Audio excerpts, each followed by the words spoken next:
अशहदु अशहदु अन्ना अन्ना Muhammadan Muhammadan रसूलुल्लाह।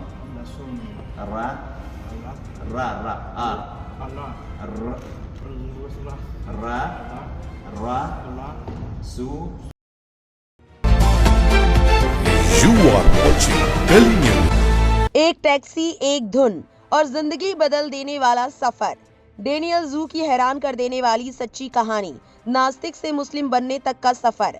Dubai के एक मुलाकात ने कैसे बदल दी पूरी जिंदगी। आइए बताते हैं आपको पूरी खबर।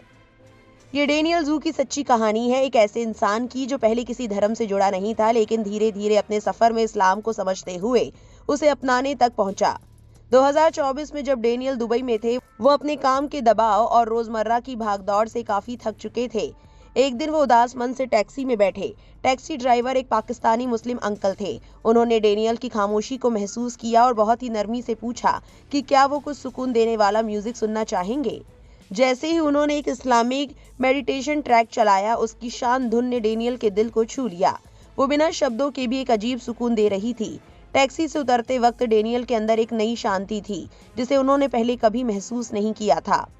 होटल में वापस जाकर डेनियल को कमरे में रखी अंग्रेजी में कुरान की एक कॉपी मिली। उस म्यूजिक की याद अभी भी उनके मन में ताज़ा थी और उन्होंने यूं ही कुरान खोल लिया। जब उन्होंने पहली बार कुरान पढ़ना शुरू किया तो उनके मन में 3 सवाल थे। लोगों को धर्म की जरूरत क्यों होती है? क्या बिना ईमान के अच्छी जिंदगी जी जा सकती है? और क्यों अल्लाह ही एकमात्र ईश्वर है और मोहम्मद आखिरी पैगंबर? इन सवालों के जवाब उन्हें उनके मुस्लिम दोस्तों अब्दुल्ला धाहिरी, एल जबूम, मोहम्मद जुल्करनैन, मोहम्मद साकलैन और अन्य लोगों से मिले, जिन्होंने बहुत सब्र और प्यार से उनकी मदद की। कुरान में जब उन्होंने पड़ोसियों, मुसाफिरों और साथियों के साथ अच्छा व्यवहार करने की बात पढ़ी तो उन्हें वही टैक्सी ड्राइवर याद आ गए। उन्होंने महसूस किया कि इस्लाम सिर्फ एक धर्म नहीं बल्कि इंसानियत और अच्छाई का पैगाम है। धीरे धीरे इस्लाम की बातें उनके दिल से जुड़ने लगी। इसके बाद उन्होंने मस्जिदों के बारे में जानने की इच्छा जताई। एक दिन वो अपने घर के पास की मस्जिद पहुंचे, लेकिन उनके कपड़े मस्जिद के लिहाज से ठीक नहीं थे। वहां के एक स्टाफ ने उन्हें बड़े प्यार से समझाया और सही कपड़े पहनकर आने को कहा। जब डेनियल वापस आए तो उनकी मुलाकात इमाम से करवाई गई, जिन्होंने लगभग 2 घंटे तक उन्हें इस्लाम की बारीकियों को समझाया। ये मुलाकात उनके लिए बहुत अहम साबित हुई। इसके बाद उन्होंने इस्लाम को और गहराई से पढ़ना शुरू किया, अरबी भाषा सीखनी शुरू की और अपने माता पिता को भी अपने फैसले के बारे में बताया, जिन्होंने उनका पूरा साथ दिया। उन्होंने ओमान, तुर्की और मलेशिया की मस्जिदों का भी दौरा किया, जहां से उन्हें कुरान की कॉपियां मिली, जो उनके सफर की खास याद बन गई। एक मिस्री दोस्त अब्दुल रहमान मोहम्मद ने भी उनकी काफी मदद की। उन्हें इस्लाम के 5 स्तंभों को समझाया और नमाज व रमजान के बारे में सिखाया। आखिरकार जून 2025 की एक शाम डेनियल ने इमाम से कहा कि वो इस्लाम कबूल करना चाहते हैं। एक छोटे से कमरे में उन्होंने शहादा पढ़ी, अल्लाह के सिवा कोई माबूद नहीं और मोहम्मद PBUH अल्लाह के रसूल है। इन शब्दों को दिल से कहते ही उनकी सारी झिझक खत्म हो गई और उन्हें एक गहरा सुकून महसूस हुआ। इसके बाद मस्जिद में मौजूद लोगों ने उन्हें गले लगाकर मुबारकबाद दी।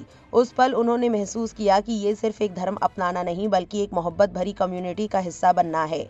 इस्लाम कबूल करने के बाद उन्होंने अपना नाम अब्दुल्लाह डेनियल रखा, जिसका मतलब है अल्लाह का बंदा। फरवरी 2026 में उन्होंने दुबई के इस्लामिक अफेयर्स डिपार्टमेंट से अपना आधिकारिक मुस्लिम सर्टिफिकेट भी हासिल किया। आज डेनियल जू अपने नए सफर में लगातार सीख रहे हैं, अरबी पढ़ रहे हैं, नमाज अदा कर रहे हैं और ज़कात जैसी इबादतों को समझते हुए समाज की मदद करने की कोशिश कर रहे हैं। उनका कहना है कि वो एक बेहतर मुसलमान बनने की कोशिश कर रहे हैं और आगे चलकर मक्का जाकर हज करना चाहते हैं। वो इस तरह के ट्वीट करते रहते हैं। आपको बता दें कि डेनियल जू की ये कहानी दिखाती है कि कैसी एक छोटी सी मुलाकात, एक सुकून भरी धुन और कुछ नेक लोगों की मदद इंसान को एक नई राह दिखा सकती है। उन्होंने ट्वीट कर खुद अपने इस सफर को बताया। उन्होंने लिखा, लोग सिर्फ नतीजा देखते हैं लेकिन उसके पीछे की मेहनत और संघर्ष नहीं। ये मेरी असली कहानी है। इस खबर को लेकर आपकी क्या राय है, कमेंट सेक्शन में जरूर लिखें और ऐसी और जरूरी अपडेट्स के लिए हमारे चैनल को सब्सक्राइब करना ना भूलें।